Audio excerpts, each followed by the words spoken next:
Hi everyone, I'm Nicole, STEMX Stitch. Today is February 4th, 2023, and this is my Flosstube number 4. As of today, I have stitched 152,195 stitches since I started stitching in 2020, and I have stitched 5,398 stitches since my last video 2 weeks ago where I gave you an update. I didn't give a stitch update in my Flosstube number 3, which was my lifelong finish parade, because I didn't show any whips there, so it felt a little bit out of place. So all that to say, I stitched about 5,000 stitches in the last 2 weeks. I wanted to start off this video with like a huge thank you to everybody who has watched my videos, subscribed, liked them, left the sweetest comments ever on all of my videos.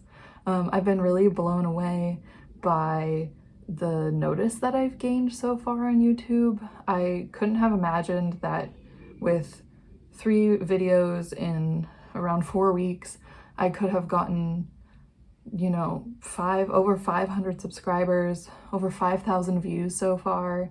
It's completely mind-boggling to me, and you all have been so kind in welcoming me into this community, and it feels really good to be able to interact with you all more and to feel like a more present part of the Stitchy community on YouTube. So thank you all so much for that. I really appreciate it. I also wanted to mention a few things that I figured out since my last video. If you watched my Flosstube number 3, which I can link in the cards here, I had a few technical difficulties. The first was that, if you caught it, my phone fell over and you got a nice view of the plant I was using as a phone stand to record that video. I have since acquired a phone stand for filming, which is on its way to me. It will be hand-delivered by my lovely boyfriend this afternoon, who found it when he was thrifting last week. And fortunately I don't have it for this video, but I have modified my setup from a plant to a stack of books, so hopefully it will be a bit more stable for this video, and then perfect for all of the ones after that when I get that phone stand. I also finally figured out how I could view what I was recording in real time. You may have noticed that in my last video when I would like hold up one of my finishes, it was often blurry, and I was forgetting that I needed to basically like cover my face so that you could so that the camera would refocus on my piece instead of my face the whole time. So there were a lot of blurry shots of my work, which was kind of a bummer, but after filming an hour-long video, I really just didn't have the heart to refilm it and fix that. So I figured out a way to be able to watch my video at the same time that I was recording it on my phone. And currently my hack is that I have the Apple Watch that I normally wear around my phone so that I can see the live stream of the video on my little watch screen. And this seems to be working out well so far, so that has been a good fix. And hopefully from now on, when I show you my pieces, I will be able to make sure that they are in focus and in frame and all of that jazz. So trying to up the video quality every time, making sure I film during the day when there's some natural light in my room, and I hope that that comes across in my videos and that they look to be some decent quality videos overall. So thank you for sticking with me through that hour-long video with lots of blurry shots. Alright, so on to the actual stitching content of this video. I have one finished since I filmed my finish parade. And I can show it to you now. You may recognize this from my previous videos. This is Lighthouse Day by Tiny Modernist.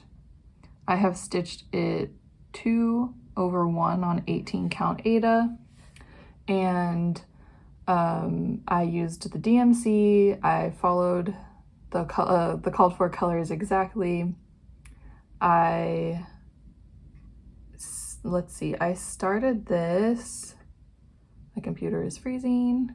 I started this on January 11th, 2023, and I finished it on January 29th, 2023. Sorry, if you see me looking down, it's because I have my laptop in front of me with all of my spreadsheets and also my video notes so that I don't forget to say anything. So started January 11th, finished January 29th, and it took me 17 stitching days.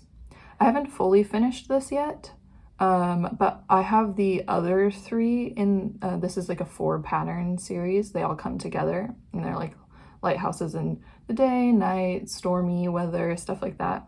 But I finished the others in a flat fold, so I basically just need to get around to doing that whenever I do, and then I'll show you the full finish, fully finished object. So that is my finish. Oh, and also this pattern has 2,565 stitches in it. And I did it on white 18 count Aida. This is the second time I've stitched this piece. The first one I gave as a gift to my grandparents, and so I wanted to stitch it again for myself so that I could have the full set as well. And so I'm really happy that I was able to get this out of the way. And I think it turned out nice.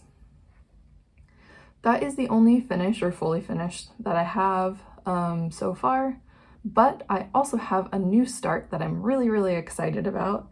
It is in a hoop, and I'm not going to take it out because it was a pain to get in here. But this, let's see,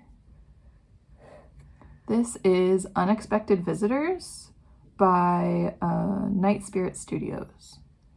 And this pattern is, I'm doing it 1/1 full cross on natural 28 count linen that I got from my local LNS, Threadneedle Street, which is down in Issaquah, Washington.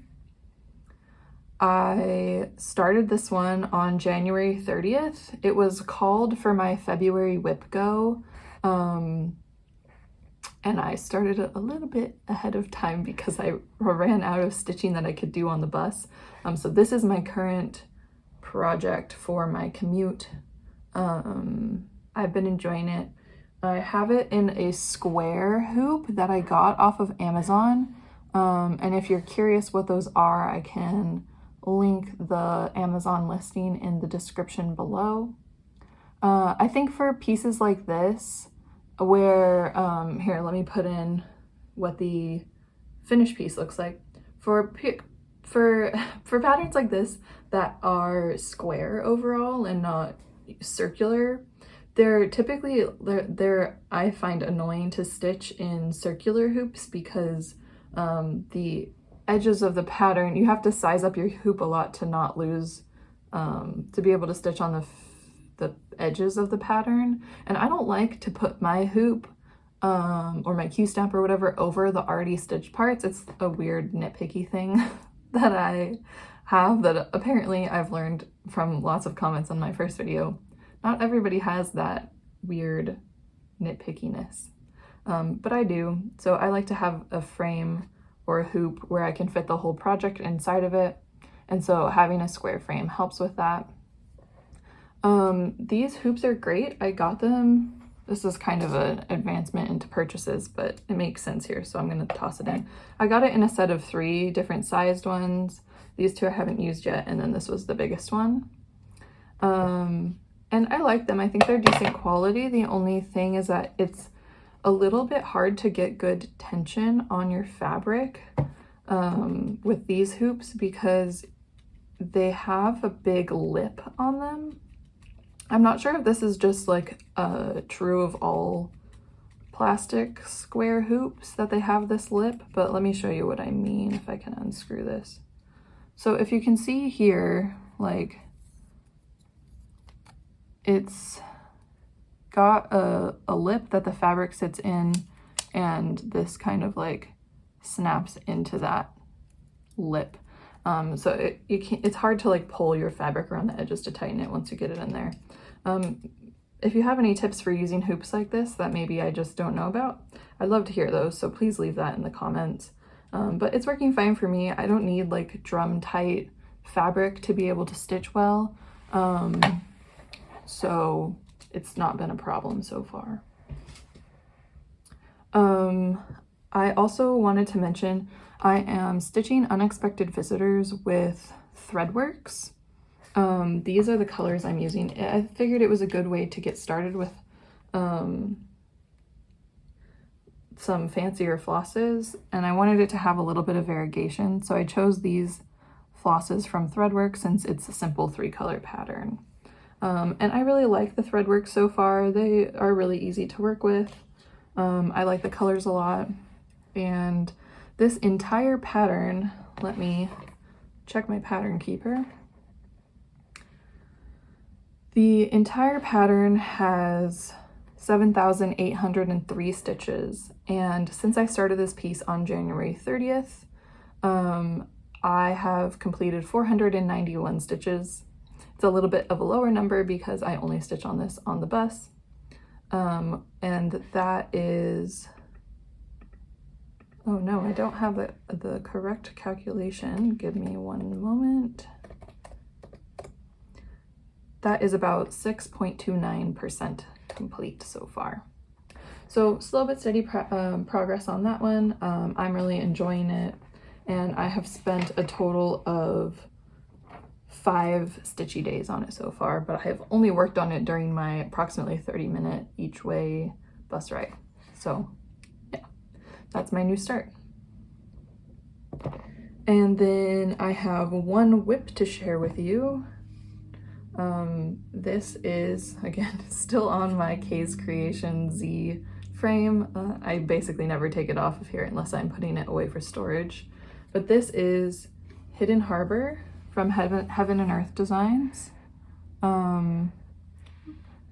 So this pattern, I am doing 2/1 half stitch. Try to zoom in so you can see the half stitches. On 25 count, easy count Lugana. I love having the grid for Heaven and Earth Designs. And yes, I have a lot of like loose threads poking out. That's how I end my threads because I don't like turning the piece around every time and like burying the thread behind other stitches. So I just pull them down 2 or 3 squares away from wherever the last stitch was so that they can be stitched over in the back. And then when I get close to them, I snip them off. It looks a little messy as you go, but I don't mind it too much, and it allows me to stitch a little bit faster because I don't have to keep flipping my work over. Let me put up first, the finished piece looks like this. It's a really, really cool pattern. It's like 135,000 stitches in total. I'm really excited to get out of the sky. I have loved stitching the sky so far, but there's so many other exciting parts of this pattern to stitch. And then I will hold this up again, and I will also put in a picture of my progress where I was last time I showed you so that you can see the side-by-side comparison. I have finished a lot of the, ooh, it's hard to see. There we go. I've finished a lot of the blue in this area since last time, so hopefully you can get an idea of the progress there. And currently on this piece, I have stitched 9,972 stitches out of a total 135,150 in the pattern, which puts me at 7.38% complete. And I'm stitching that with the called for DMC, of course, because color converting something like a height is just madness. I started this project on January 2nd, 2023, and since then I have put in, let's see, 23 stitching days. So 23 stitching days for about close to 10,000 stitches. It's honestly stitching up way, way faster than I would have expected it to. I've never done something completely in half stitch before, and I don't think I realized just how much that would speed it up. I feel like it more than doubles the speed somehow. Like you'd think I only have to cross one way and not the other, so that should like half the time that it takes me. But I feel like it is only 1/3 of the time or something. I don't know. I feel like I'm able to get way, way more stitches done than I would have expected on that. So that is all my stitching. If you're new to the channel, you might be like, oh, that wasn't that many whips or things to show, compared to some other floss tubers who work on more things in a week. But I am not a monogamous stitcher, but someone who likes to keep a small number of whips at one time. For example, right now I only have 5 whips, but I have like 45 finishes. So I like to keep a small number of whips so that I feel like I'm making significant progress on them. I decide what to stitch on each month using WIPGO. So I thought I would give you a bit of a WIPGO update. So here, I'll put up my WIPGO board here. My January calls for WIPGO, let me open it up so that I can see it too. It's going to be hard for me to tell you things about my WIPGO without seeing the board. So my January calls were 6 and 10, which was 5% on Hidden Harbor, which I just showed you, and a finish on Amazon Angel Butterfly, which you could have seen that finish in my finish parade. So I did completely finish both of those projects. Or sorry, I did complete both of those goals, and I finished Amazon Angel Butterfly. My calls for February were 7 and 11. Really making good progress towards getting a bingo on that second row. So another 5% on Hidden Harbor to get me to a total of 10%. I'm currently at a little over 7%, so I think I will hit that goal this month. I'm pretty confident I can reach that. And I think I'm going to, well, I'm hoping that it, even though I have it 3 more times on my WIPGO board, that it doesn't get called again next month, because I think I would like to take a little bit of a break from it.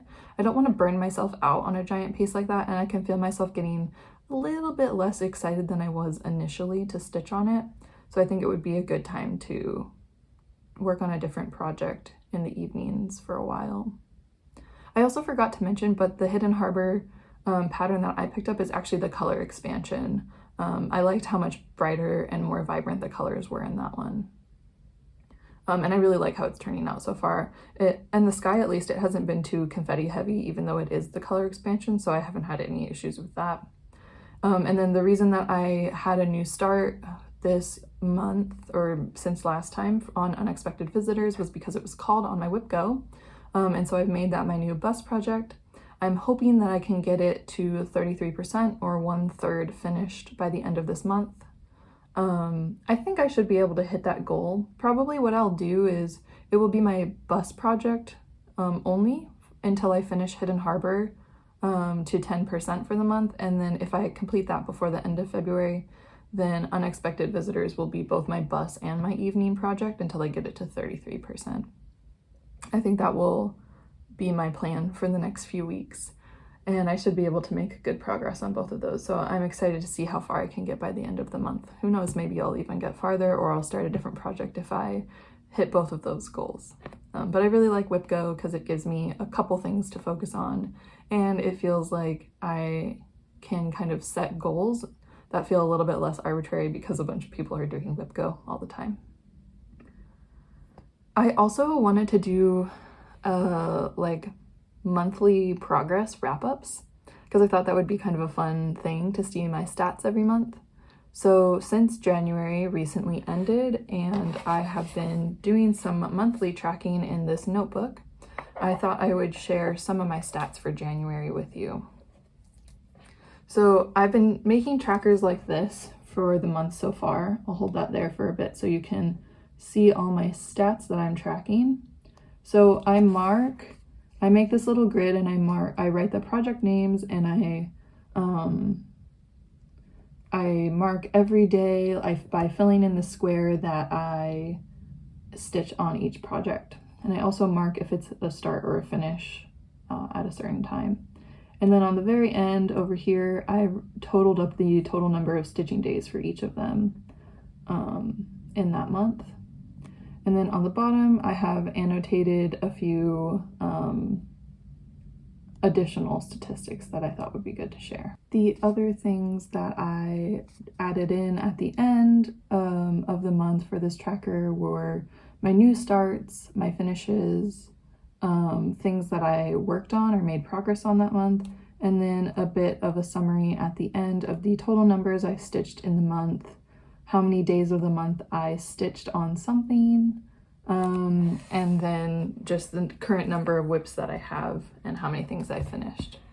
So to wrap that up for everybody, in January I stitched 12,533 stitches, which I was really impressed by. I know that that number is slightly inflated because I'm counting each half stitch on Hidden Harbor as like a full stitch. I'm not distinguishing between half and full stitches in my stitch counts. I stitched 30 out of 31 days this month, at least a little bit on something, which I think is awesome. It's really important to me that I get to stitch a little bit every day, and then get to incorporate that hobby into my daily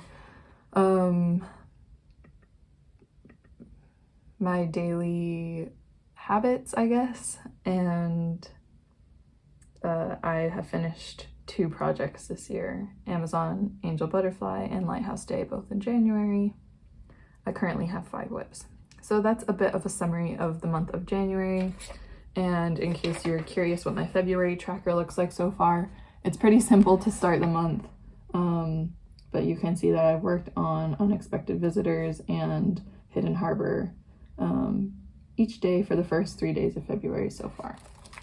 So I've been enjoying this monthly tracker system. I've just been enjoying like tracking things a little bit excessively lately with my stitching. So it's been fun for me. Okay. I talked a little bit about purchases, but I have like just a few little random things that I picked up. These square hoops, which I've been enjoying. I'm hoping that I can use this little one maybe for some of those mini art pieces that you might have seen in my finish parade that I worked on a bunch. I'll link my finish parade up here in case you're curious what I'm talking about.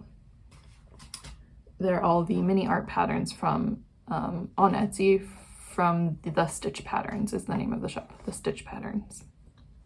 And then my housemate needed to go to Michael's to pick up some floss for a new project, and we always like to go to Michael's together, so I tagged along with her, and Michael's finally had back in stock a bunch of different sizes of their hoops.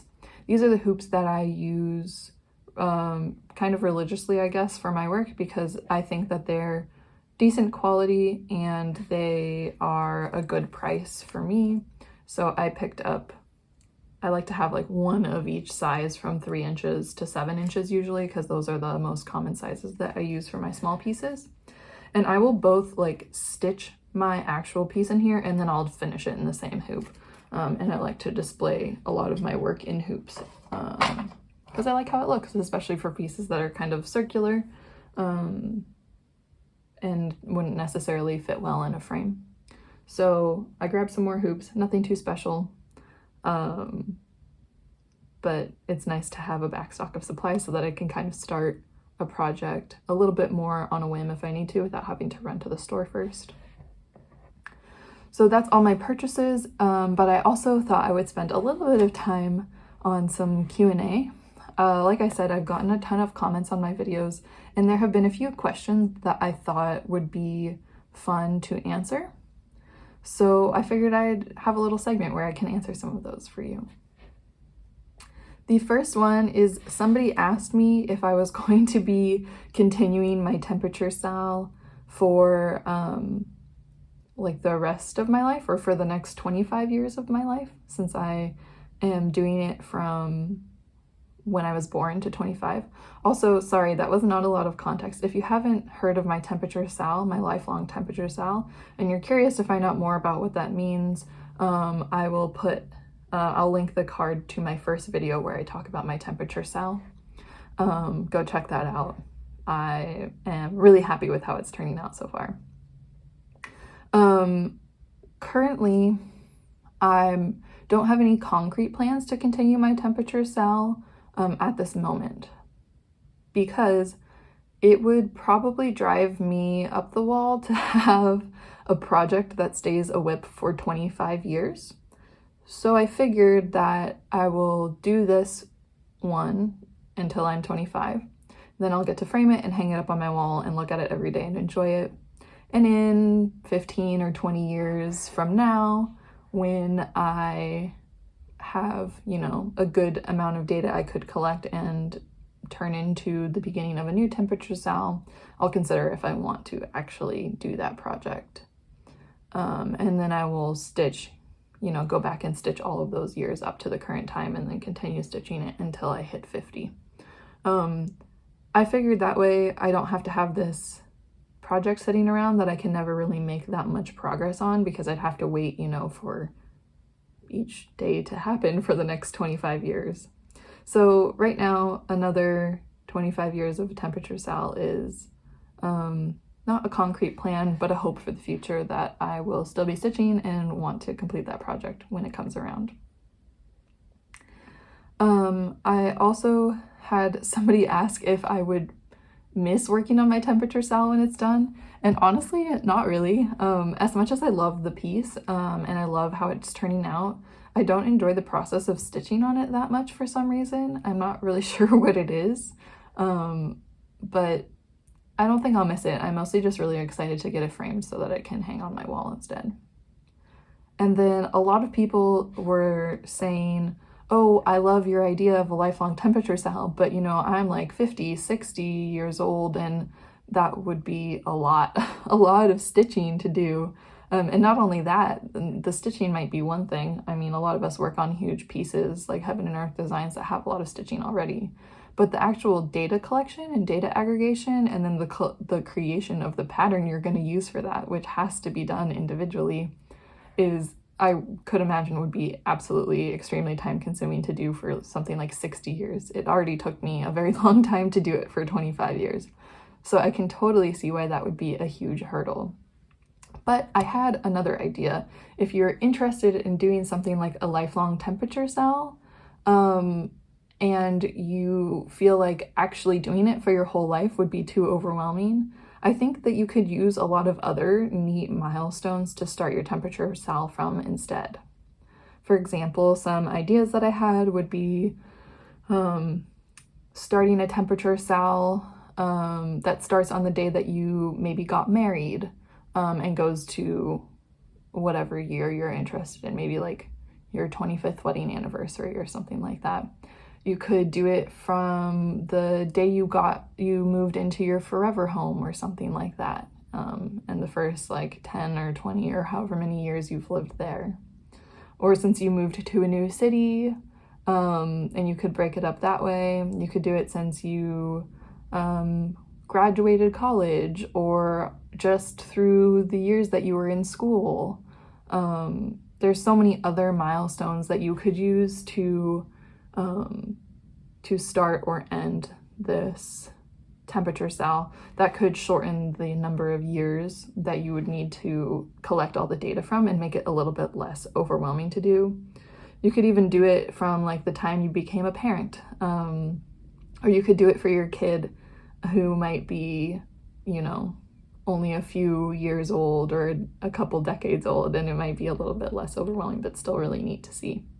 So those are some ideas if you were interested in doing a lifelong type temperature sal that has data from more than 1 year, but doing that for your entire lifetime felt too overwhelming.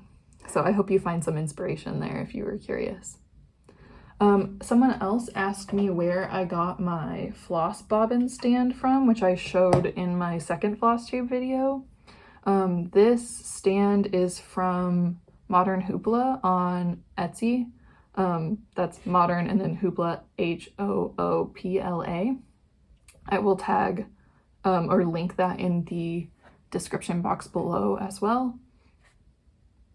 They have a lot of great floss bobbin stands, and if you're one of those people who likes to wrap your floss around clothespins, they also have interesting stands for that. And they also have these little wooden stands that you can use to prop up a hoop to display as well. I haven't gotten any of those yet, but it seems like a really neat idea, so I might have to try that in the future. So I totally recommend checking out ModernHoopla on Etsy. Someone asked me where I got my hoops from. They said they looked nicer than Michael's hoops. They are in fact not nicer than Michael's hoops because they are all Michael's hoops. For a long time I have wanted to try Nurge hoops. They look gorgeous and probably are higher quality than the ones you get from Michael's, but they're currently out of my price range to use for as many projects as I have finished. So I haven't tried any Nurge hoops or any other wooden hoops yet. I also got some really helpful suggestions. A lot of people, one, said that they snap their Q-snaps.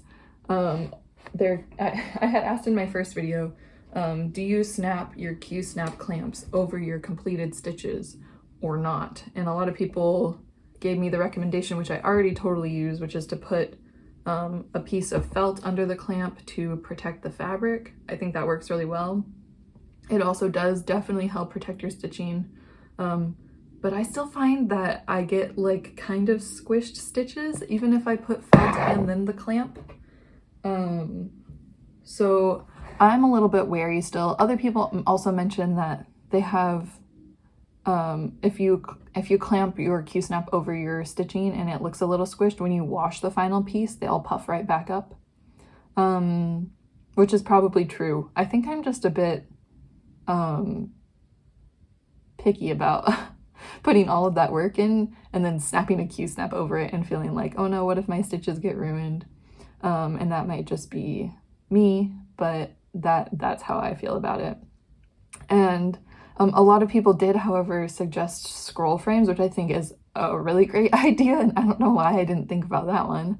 I've never tried a scroll frame, but I might just have to save up some money to get one of those and try it out. I'm not sure if I'll do that soon, but it's a great idea. Thank you for suggesting that for everyone who did.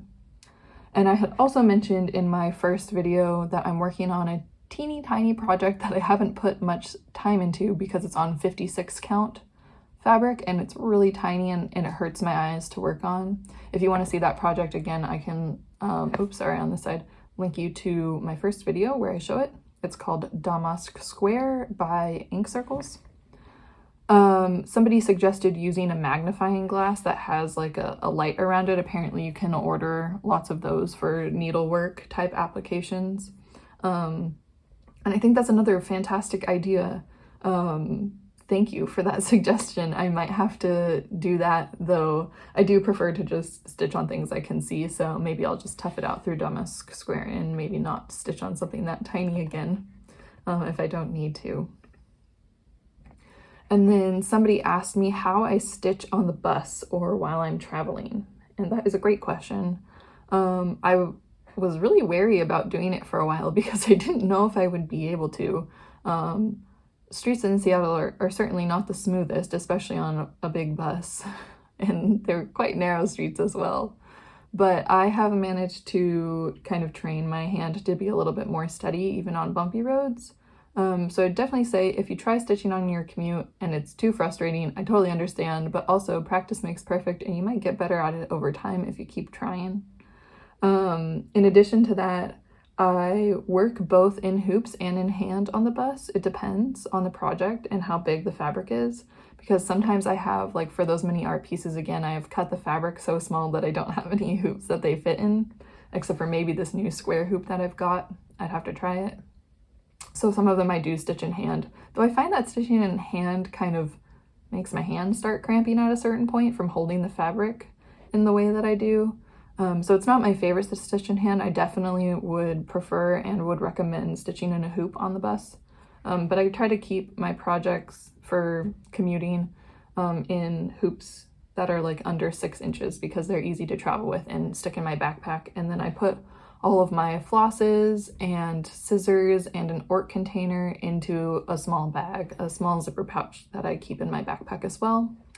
And then I usually just have a picture of my pattern. Most of my patterns are digital anyway, so this isn't too hard. Just take a screenshot of the pattern and then I pull it up on my phone. And I also have a screenshot of the key with all the threads. And I'll put that all on my phone so that I can just open up my photos and look at what I need for the section I'm on.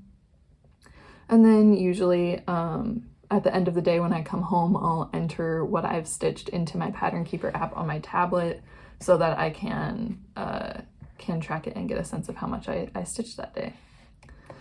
I would also highly recommend using a needle minder if you're going to stitch on the bus, because it is very easy to drop a needle when you're working in a bumpy car or bus or train or anything like that.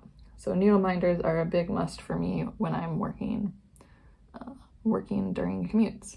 If you have any more questions about how I stitch on the bus or anything else, I would love to answer them. Please drop them in the comments below. I also got a lovely question that was not about stitching, but that I thought I would spend a little bit more time talking about, because this is obviously very near and dear to my heart. I got somebody who asked how I became interested in chemistry, and then also somebody who said that they'd love to know more about what I'm doing my PhD research on. And those questions really warmed my heart, because I didn't know how interested everyone would be in hearing more about my life as a scientist and a PhD student, but I think now that we're a few videos in and I've gotten so much positive feedback from the community, I feel a little bit more willing to share some of those details about my personal and work life a little bit more. So I got interested in chemistry as a high school student. I honestly didn't really even know, or I wasn't really able to conceptualize what science was or meant prior to high school. And then in my freshman year of high school, I took an honors biology class, and I was absolutely blown away by the experiments that we got to do and the things that I learned about biology. And I just started developing this like thirst for science, I guess. Like I wanted to know more. I was so curious about it all. And I really liked doing experiments in that class. And so I decided in my sophomore year of high school that I would take AP Chemistry and push myself to really learn more about science. And I absolutely fell in love with chemistry in that class. Firstly, I had an amazing high school teacher. We had amazing science teachers in our high school in general, but my chemistry teacher was wonderful. She was so knowledgeable, such a fun person. We had such fun labs in that class, and also it was a great group of students. And she just really had a knack for communicating concepts in chemistry to you for the first time you've ever heard of them, essentially. For me, learning about chemistry in that class really clicked. Something about it, like the concepts just seemed to make sense to me. It felt very intuitive. I loved the labs. I loved the experiments. I thought they were so fun. And that year I was encouraged by some of my science teachers to apply for a high school internship at a local university who ran basically STEM internships for high school students.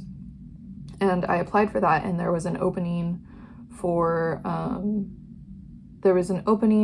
a research intern in the biochemistry department. And I worked with a lovely professor there and a couple other high school students and even one undergraduate student who I was so impressed by at the time. I felt like they knew so much and they taught me so much.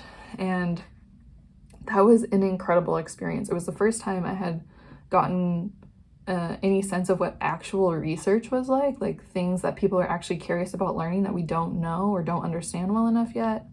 I fell in love with proteins. I fell in love with biochemistry. I fell in love with protein engineering and all of these things, and understanding all of the techniques that scientists have developed to learn about these different molecules and interactions and diseases and all of these things. I was so blown away.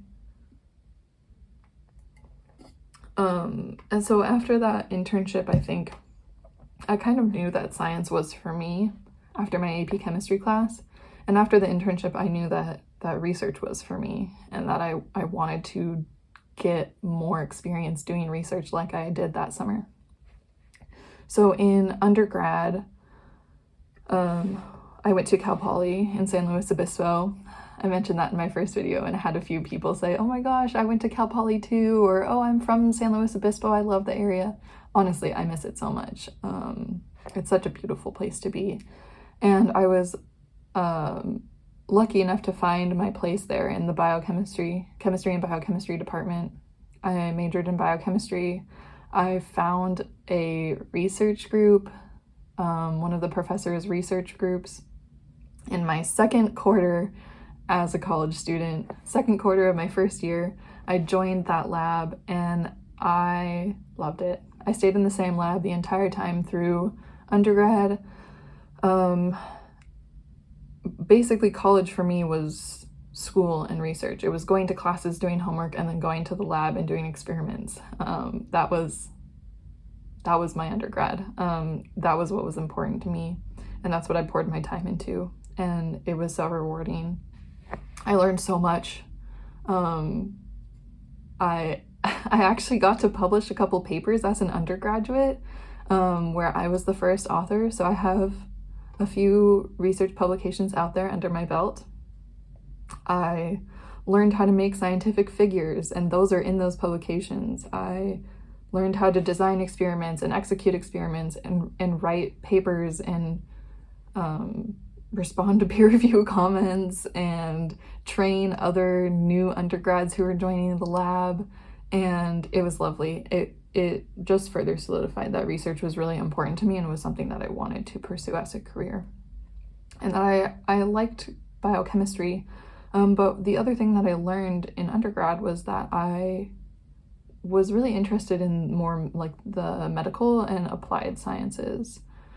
So I knew that I should do a PhD because I loved research, and to do research at a higher level in industry or in academia, you have to have a PhD realistically. And so I decided that for my PhD, I really wanted to get into a program and get to a school that had a strong bioengineering program. And so I ended up at the University of Washington. The bioengineering program here is excellent. There's a huge focus on medical applications, regenerative medicine, tissue engineering, biomaterials, all of that. Those words may or may not mean a lot to you, but they're super interesting to me. And so now I am in a research group at UW that works on biomaterials, specifically hydrogels. And if you've never heard about this before, I figured I'd give you a little bit of an insight into what that means. So a hydrogel is a cool material that is made out of a type of polymer or molecule that is really readily water absorbent. So you can picture this as basically Jell-O. So these materials are these networks that are filled with water. They're made out of a variety of different molecules, proteins, all kinds of things. You can make them in all kinds of forms. And you see them in your life all the time, actually. So again, Jell-O is technically a hydrogel. If you've ever played with Orbeez, which are those like little balls that absorb a bunch of water and become really squishy, those are also hydrogels. And some contact lenses are also hydrogels as well. So they're in our lives all the time, even though you might never have heard of the word. And in our group, we're specifically interested in developing hydrogels that respond to external cues. So for example, that might be something like, if I shine light, a particular color of light on this gel, something happens. It falls apart, or it releases some drug or something like that. So we make what are called stimuli responsive hydrogels. Hydrogel materials that respond to external cues to complete some action, basically. And the thing that ties hydrogels to medical research is that because they are these jello-like materials, you can imagine they're quite soft and squishy, and they are, again, full of water, right? And what else is soft and squishy and full of water? Well, your tissue is soft, squishy, and full of water. So hydrogels are also a major